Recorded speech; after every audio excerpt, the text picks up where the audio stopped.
Okay, now you're on. All right, There okay. you go. I may have started just a little bit too early, but hey everybody, welcome in to this Alien Isolation speedrun today. This is CC only novice. CC stands for crouch clipping. To crouch clip, we've got to do a few pre-requirements to make sure that we can effectively do the technique involved. What we have to do is we have to bind the mouse wheel, the up and the down motion to the crouch. This can be done within the input configuration files. There's many different key bindings they can do for specific runs, but for this one we're just literally mapping the mouse wheel. We also set the frame rate to 140 frames per second. To do this, you can do this within the NVIDIA control panel, and you can also do it via a third-party application like Bandicam and Reaver Tuner. And also, to save more time, we're actually setting the language of this game into Italian, which in a full run would save 30 seconds, but we're changing the subtitles to English, just so that a non-native speaker of another language would know the situation. You know what I'm trying to say. I've just woken up not too long ago, so... Alright, so we're going to play on Novice. Because when we play on Novice, the loot will be more, and the enemies will be a little bit lesser of intensivity. Let's go. So the counter will start, if you look in the bottom right-hand corner, you'll see that little spinny wheel. We'll be skipping 2 cutscenes, and as soon as the wheel goes away on the second cutscene, that is when time starts. I will call it at the same time. And time starts now. So, the basis of the story is that we are Amanda Ripley, Ellen Ripley's daughter from the movies. We have got word that there is a black box that is ascertaining to the last hopeful whereabouts of the mother's location, and we're currently with the Weyland-Yutani crew in the Torrens on our way to Sevastopol in order to be able to find out if the black box is legit, if it's, you know, if it's actually got the knowledge that it needs. But before we do anything, this is the most important part of the mission, and I like to make some good puns about this. We have to get dressed. That is the absolute first pre-requirement to this game. The first pre-requirement to this game, you can't progress if you don't get dressed. It doesn't make sense. And also, Instim, no worries, go get that food, buddy. Thank you so much. Alright, so now that we have got dressed, GG gets.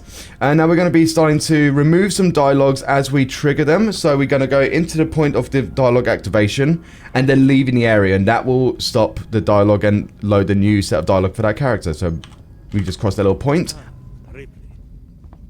You hear Ripley, and that's all you hear. You see Ripley, and you go away. Whoopsie daisy. 1 second, there we go. And now we're going to do the same thing for Taylor over here. Taylor, buongiorno. Taylor, buongiorno. Ci vedo proprio niente di buono in questa giornata.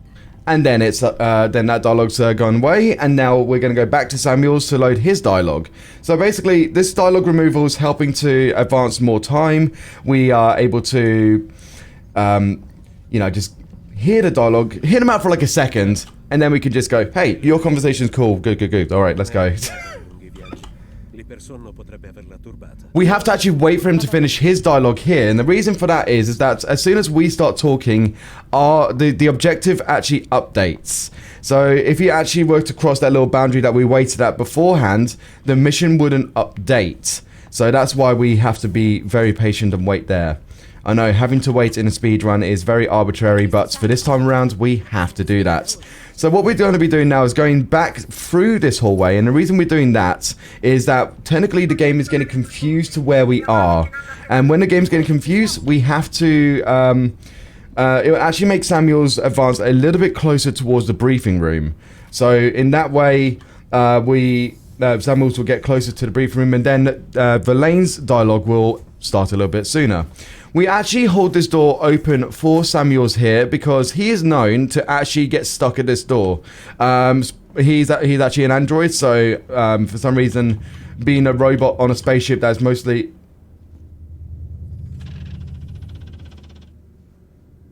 Samuels, what are you doing?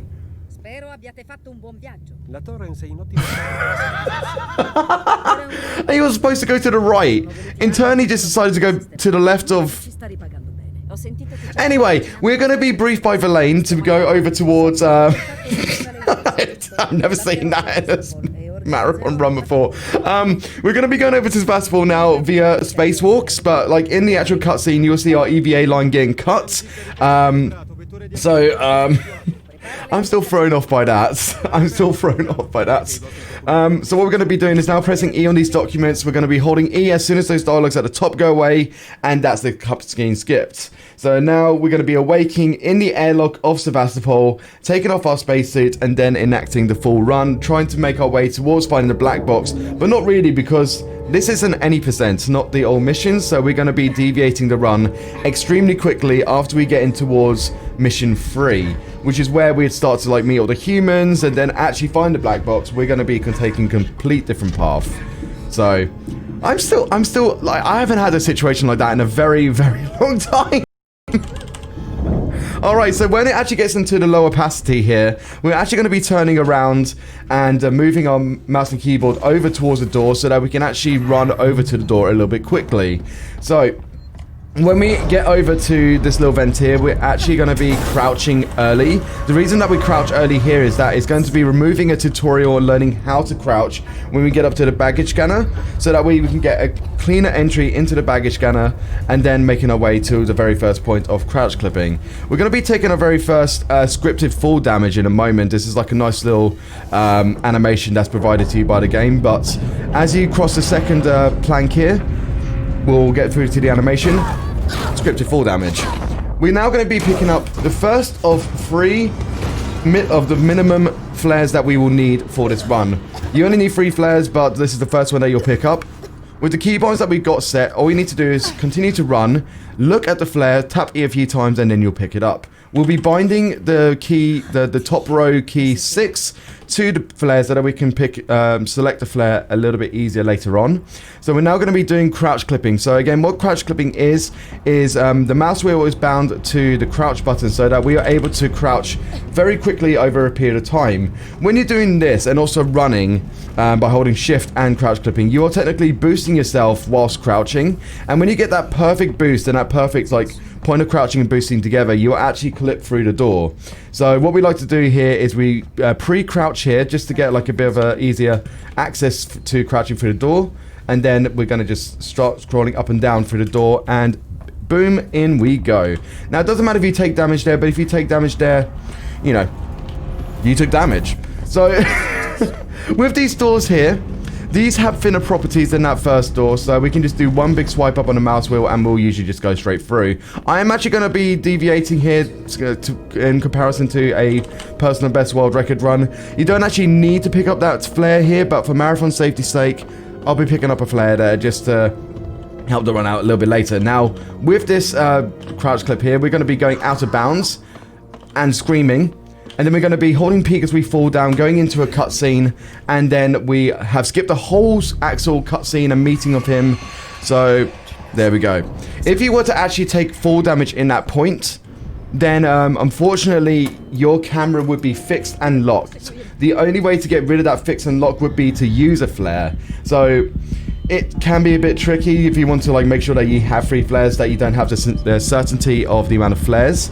So you have to be careful where you are holding peak as you fall down in that point. I'm performing a little bit of a backup strategy in comparison to what Cold 401 has in his tutorials. He lines himself out in a specific point and then just falls straight into the cutscene. I'm kind of running around and going around in like a little bit of a semicircle. It's just a little bit of a safer strat for me. Depending on how well you do it, it kind of has around the same amount of time as the lining up of Cold 401's technique. So all we're doing here right now is waiting for this tram to get over. And what you can do, as this door in front of us is opening, you can actually crouch clip into it, and you'll get into the tram just a little bit easier. So here we go. So nice. Alright, so we're going to be coming up to mission 3 technically.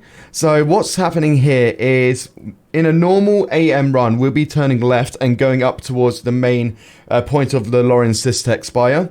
Instead, we're going to go making our way over to the Colonial Marshal Bureau, but not actually going towards the Colonial Marshal Bureau. We're going to go left, and there's like a few boxes there. These boxes is where we're going to try to clip through in order to get a new routing, which we are going to be technically going forwards to go backwards to then go forwards. It'll make sense very shortly. So whilst we're in here, all we have to do is call tram 1. And normally we could just wait here if we wanted to, but we're actually going to be going around this way to loot a body. If RNG is on our side, bless RNG, there is sometimes a shotgun shell on the body, and if there is a shotgun shell on the body, then you got an amazing run. Oh, by the way, we don't actually have a wrench. We just spawned a wrench out of nowhere. How did I get this wrench, you ask? Magic. Magic. So let's have a look-see. Unfortunately, no shotgun shells, but there still is a possibility of shotgun shells later. So more bless RNG for later on for that. So yeah, we're coming up to the point now where we will be doing what we like to call the box clip. Now, the box clip is one of my favorite things, and sometimes can go right, sometimes can go wrong. There are two ways you can do this. One, you can either turn your mouse upside down. If you didn't have the infinite scroll wheel upon your mouse, you would turn your mouse upside down and you'd actually scroll your mouse wheel on your surface like a toy car. If you've got a mouse mat preferential for scrolling, this would help you to get like the longer scrolls that you would be able to do, that you wouldn't be able to do with your actual physical fingers. That way you can actually just get like that one long scroll. With the mouse that I'm currently using, we have infinite scroll wheels, and with this we're able to get that continuous scroll that we would normally get if we were to turn our mouse upside down. Now, I'm going to showcase the second method of being able to do the box clip. Normally you would go to the right hand side of this box and you'd be scrolling through and holding up and right towards it, but we're actually going to be crouch clipping through the middle of the front of it. And it's all depending on like how well you can do it. Come on. There we go. So we're just going straight through like that. So that is what we like to call the box skip. So we're going through an invisible barrier and then through a door. We are now technically in mission 11. So we went from mission 3 into mission 11. Now we're going to go through this door here. One big swipe up on the mouse wheel. And we're going to be going backwards through the game now. So as I mentioned earlier, we're going to go forwards to go backwards. We're going into we're going from mission 3 into mission 11. And now we're going to go back into mission 4 and 3 again. So, I'm actually going to manually split here. The reason that we manually split here is that because we were going backwards in missions, the auto splitter won't actually recognize that you are splitting. So that's why we have to perform a manual split there. Alright, so now we're going to be picking up the shotgun and introducing a new speedrun technique. We're pre-crouching again. InstaSim, welcome back. That was a very loud bang downstairs in my household. Alright, so to psycho run or to silent run, what we must do is hold up and right, so W and D on the keyboards, and then holding shift and pressing space every half a second. When you do this, you will perform a silent step as you run, and in turn, humans and xenomorphs usually won't be aware of your location as you speedrun. I forgot to set the keybinds, so I'm just going to do that now. You remember the thing I said about setting keybinds to the top row 6 so that we could select the flare easier? I forgot to do that, so that is a very common trend of me. So the reason that we actually assign 6, we're going to be using that when we go into mission 18 very shortly, because we're going to be needing to select the flare as we're going to be doing some psycho running and stuff. But before we even get into mission 18, we're going to be performing the elevator skip. The elevator skip is where we're going to be skipping through the entryway into mission 18 and then into the actual elevator. The elevator has 2 doors, so it can be a bit finicky to get through both of the doors. Sometimes you will just advance through both of them, or you'll get stuck within the middle, for which you would then do a technique that iBob Touch in the chat actually developed himself, where we would lay the flare down, turn around, and then go back through it, and we'll go right over that flare. So InstaSim, do we have any donations for the meantime? We do have some donations, absolutely. We have donation from, I'll just read them now, hold on. We have donation from James Bunch of Numbers, betting on you, my dude. £50 donation there from James Bunch of Numbers. Thank you very much for the donation. Don't forget, people, if you do want to go donate, just click on the EveryoneCan logo down in the description below. That will take you to the Tiltify page, which you can go and donate to the charity. All of it goes straight to the charity as well, to Tiltify. I don't see any of it. So if that's a good incentive for you as well. So yeah, be sure to donate. Our goal, of course, is to raise £300 by the end of the marathon as well. Okay. So what we've been doing here is that we've been running up to the points of the hack terminals, and we're actually at a little bit of a distance away from it. The reason that we're a bit of a distance away from it is because we don't actually have any hack tool. So if we actually cross like a sort of like a boundary of the like radius of the terminal, then it won't allow us to like hack it from a distance. So we have to kind of like keep that distance away, and then it will provide us the opportunity. We actually kind of like navigated like around that android as we looked at it, so that way it didn't grab at us. And then we can get to these little computers here, do a quick up E down E. That way it's the quick and easy way to do the actions upon the computers, and we're going to be taking it very, very carefully as we make our way down the stairs when we psycho run. The reason that we do that is that when we make sharp left turns, it actually creates a loud step, and that will in turn trigger the alien to knowing our location. I believe that this is going to be a rip run here, because I was a little bit slow and got a little bit stuck on that ladder.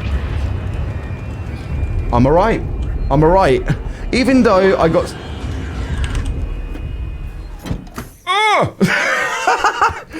even though I got stuck on the way down a little bit, I still had like enough time to be able to get to this point here, which is the parts where the alien vents us. He's now taking us over to be technically harvested, but luckily we managed to wake up out of being harvested, and we managed to break out and continue our way in order to get out of Sevastopol as it's currently exploding. So we don't want to be within Sevastopol as it explodes. We want to get out of Dodge. So we're now making our way through this like in progress nest area. You're going to see a lot of different alien eggs around, so we want to make sure that we avoid those as well. But we're now going to be trying to kill 6 facehuggers at the same time. Well, not at the same time. We're killing 6 facehuggers with 4 shotgun bullets, so we need to kill 2 at the same time. We got 2 at the first one, and then 2 at the last one, and then 1 in between. We have to make sure that they're both within your reticle. When you kill them, you'll get a good sound indication that you've killed both of them. Once you've done that, you can continue to make your way. This is where you're going to need your 3rd flare as well, so I'm just going to pick up this flare here just in case. And if you do find that 5th shotgun bullet, then you can breathe easy a little bit. So I don't see any for the moment. So we're going to go up, turn around, get a better aim on both of the facehuggers, and we kill both of them nice and easy. There's going to be another one coming up very shortly behind us, so what I like to do is progress a little bit into the tram, turn around so that we're making our way downtown just a little bit further, and then shoot.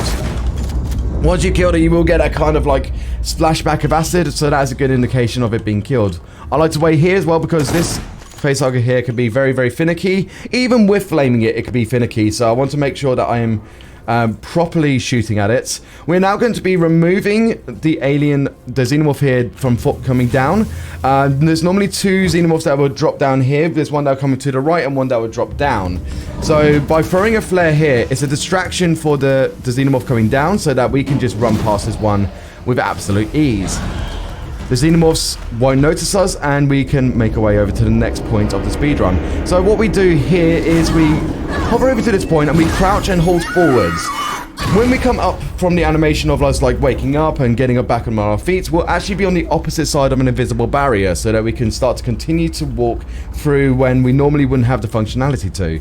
We're going to be crouch clipping over this ladder here, so we're going to need to hold the peak key as we fall down. And again, per my always luck, for some reason it's only me that it happens to. We do a little spin around down the ladder, and then we fall down. I seem to be the only one that spins around the ladder. It seems to be like my tip of the luck, if you know what I mean. So we actually hug that side of that wall there. That way we're able to remove the animation of the train going over our heads, so that we could just skip like a whole animation basically. This one we have to do. We have to see this train go over here. There's marathon luck and Nikoheart luck. You are not wrong there. You're not wrong there. Alright, so this is going to be the last point of the last 2 facehuggers. This is where RNG can really come into play. So we're also praying that like if we have to reset a few times that we don't get the long load. So here we go. First try in a marathon. First try. Yes. That feels good. After the first instance of Samuel's not playing very well, that felt good. So we're going to do the backup strat here. What we're doing here is we're going to press E on this ladder and then holding shift and up. And then when we come away from like actually grabbing onto the elevator will lose its properties and we'll just fall straight down. You can also do a few techniques of like a crouch at that point, and that would be like an instant fall. It's or you can even crouch grip into it. It's a bit tricky to do, but we're just going to perform the backup strat. Well, not the backup strat, just like the best easy to do strat for the meantime. So this is like where we would start to class this run as like the last 5 minutes of the run. So this is, if we have any more donations, actually, this would be a perfect time because all we are doing now is making our way out of Sebastopol as it's on its very last legs, as it's starting to explode. We're going to be trying to release the torrents from the locking mechanism by doing a technique called double pins, which we'll explain in a little bit. So yeah, if we have any donations, that would be a perfect time to read. No new donations, I'm afraid, at the moment, but don't forget, people, if you do want to go and donate, go to the Tiltify link, which is in the panels below. Click on the EveryoneCan logo down in the description, in the panels, which will take you to the Tiltify page for you to go and donate. Every little helps when it comes to these donations. EveryoneCan is a fantastic charity, especially during this time at the moment with COVID-19 sweeping the world at the moment. Absolutely. So please, anything that you can donate, please do so, because they are an amazing charity and they help so many people getting into gaming. So Agreed. please donate if you can. We can reach that goal of £300 today. I know you guys can, even if it's like £1 donation, it all goes towards an amazing cause. So if you guys haven't already, as InstaSim said, the little panel below the stream, click on the EveryoneCan logo, take you towards the Tiltify link, go and donate. EveryoneCan is an amazing charity and an amazing cause as well. I did a bit of research myself last night, and I can wholeheartedly say that some of the stuff they do is very, very beautiful and very, very like rewarding to those who may not have the same abilities as us. So please go and do a gracious thing and donate to the cause. All right. So as I said, this is like the very like last 5 minutes of the run. So we're making our way over to the very like last point of like, you know, intensive action of Alien Isolation. That we've mostly skipped all the other intensive action. So we're going to be doing a technique called double pins. What we do here is that we actually look at like the very edge of one of the pins, throw our mouse over to the right hand side and spam E a lot of times. When we do this is actually going to like bring activate both of the pins at the same time, and it will bring both of the pins up. Doing this is going to save 15 seconds per time. So effectively, if you do 2 double pins flawlessly, you can save 30 seconds in this instance. We have to like pull down these levers. Look to the left, grab a key card and insert the key card. You can do it all in one like nice clean motion. So there we go, that's one. Once we get to the second one, this little emergency access only box will open up, and then we'll get the chance to do the double pin. So can we get some blessed of RNGs into the chat for double pins? Because I've actually messed it up a few times myself. Like sometimes like you just kind of like do that accidental throw, or like your hand just goes bleh. And yeah, I've messed up double pins a few times. Alright, so here we go. Nice, that is one double pin. There's one double pin. One double pin. So that's 15 seconds saved already. And that's 2 double pins. Lovely stuff. Lovely stuff. So now we're going to be greeted by the xenomorphs who have kind of made their way over towards the docking, like the double pins area. They're going to say their last like final goodbyes, like our last kind of like nice little friendly chat. And then we're going to press the button. Then the docking area is going to be released. We're going to go spiraling into space just for a little bit.